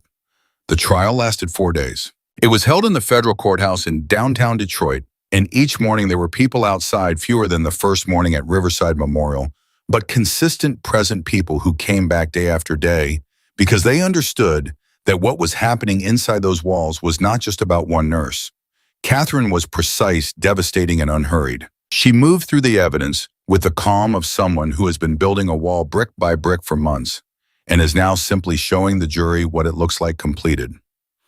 The email chain with Sarah's name in the subject line, the 652 notification, the pattern of veteran nurse terminations, the financial records. The Kandahar incident report entered into evidence on the morning of day 2, which produced in the courtroom the specific electric silence of a room full of people simultaneously understanding something they had not understood before. Price, extradited from Canada and facing federal charges that would be tried separately, had no testimony to offer the civil case. His attorney issued a statement that contributed nothing. Grayfield took the stand on day 3 and answered every question from Catherine's cross-examination with a variation of the same answer that he had acted within policy, within his authority, within the bounds of his role. He said it with the confidence of a man who had spent 8 years being told that his authority was its own justification. The jury watched him say it 7 times in 40 minutes. Their faces told Catherine everything she needed to know. The verdict came on the morning of day 4 faster than anyone had expected. The jury was out for 3 hours and 11 minutes. They found in favor of Sarah Bennett and the class action plaintiffs on all counts: wrongful termination, retaliation, conspiracy to suppress protected employee conduct, fraud by employer misrepresentation. The damages award was announced in a number that the courtroom absorbed in complete silence before the noise broke open. Not chaos, but something more human than chaos. A wave of sound that was grief and relief and vindication folded together, the sound of people who had been waiting for a room to finally tell the truth. Sarah sat at the plaintiff's table and did not cry. She had made a private decision about that, not as suppression, but as a choice. She had done her crying in the elevator on the morning it started alone for the 11 years, and the patience and the work that had been taken from her without a second thought. She had given herself that. This moment was different. This moment she wanted to be fully present, for clear-eyed and standing. Catherine leaned close and said quietly, "You did it." "We did it," Sarah said. Catherine shook her head slightly. "You did it. The moment you didn't get back on that bus this morning, the first morning. The moment you got on your knees." She paused. "That's where this started." Outside the courthouse, the reporters were waiting. Catherine had prepared a statement. Sarah had asked to speak for herself briefly, and Catherine had agreed. She stood at the top of the courthouse steps. The October air was clean and cold, the same season as the morning it had begun. She held no notes. She had thought about what she wanted to say for 3 weeks, and she had decided that what she wanted to say was short and plain and true, because she was a nurse, and nurses knew that the most important information was the kind you could say quickly and clearly to someone who needed to hear it. "I want to say something to every nurse, every healthcare worker, every veteran, and every person who has ever been told that following the rules matters more than saving a life," she said. "You were lied to. The rules exist to protect people. When the rules are used to protect institutions instead of people, they have been corrupted, and the people using them that way know it. I did not stop on that sidewalk because I was performing a role. I stopped because there was a human being on the ground, and I knew how to help her. That is the beginning and the end of the ethical calculation. Everything else, the paperwork, the procedure, the envelope on the desk, was a consequence of other people's choices, not mine." She paused. Riverside Memorial's board announced this morning that they are establishing a new patient advocacy oversight committee to be co-chaired by Victoria Holston. They are also establishing the Bennett Protocol, a formal protection for healthcare workers who provide emergency care outside their assigned duties. Nurses at Riverside and at every hospital in this network will no longer be penalized for being human beings first. She let that land. "I'm going back to work on Monday," she said. "My patients on the 4th floor have been without their nurse for 3 weeks. Mr. Dominguez needs his insulin, and he prefers his left arm. I think it's time I got back." In the crowd below, someone started clapping. Then someone else. Then the sound spread, though. Way true things spread, not because anyone organized it, but because it was the honest response, and people recognized it. Sarah Bennett stood at the top of those courthouse steps and let herself feel it, not the victory, exactly, not the verdict, not the number in the award, or the names in the charges. She let herself feel the simpler thing. The thing that had started on a wet sidewalk with her knees on concrete and her hands doing what her hands knew how to do. She had stopped when every calculation said to keep moving the clock, the job, the rent, the $47, the consequences. She had stopped, and she had gotten on her knees, and she had kept a woman's heart beating until help arrived. And that single act, that one irreducible choice made in the rain before the city was fully awake, had pulled a 6-year federal case into daylight, had broken open a fraud that had stolen millions from veterans, had given out 11 silenced nurses their voices back, and had changed the conditions under which every healthcare worker in this state would do their job going forward. Not because she was a hero. She would have pushed back on that word with the same directness she pushed back on everything. She was a nurse. She had done what nurses do, but she had done it out loud. She had refused to be quiet about it. She had stood in an elevator and held the truth in her chest and walked out of that building and answered a phone call and kept answering, kept standing, kept refusing to let the people who wanted her silence have it. That was the thing. That was the only thing. When Harmon Grayfield had slammed that envelope down and pointed at the door, he had been certain, with the certainty of a man who had done this 14 times and gotten away with it 14 times, that Sarah Bennett would take the envelope, sign the exit paperwork, and disappear. He had calculated her financial situation, her lack of connections, her solitary position, and he had decided she was containable. He had miscalculated one thing. He had miscalculated what 11 years of nursing and 2 tours in Afghanistan make a woman out of. Sarah Bennett walked down the courthouse steps into the crowd, and the people who were waiting there reached out their hands, and she took them one after another, and she went on.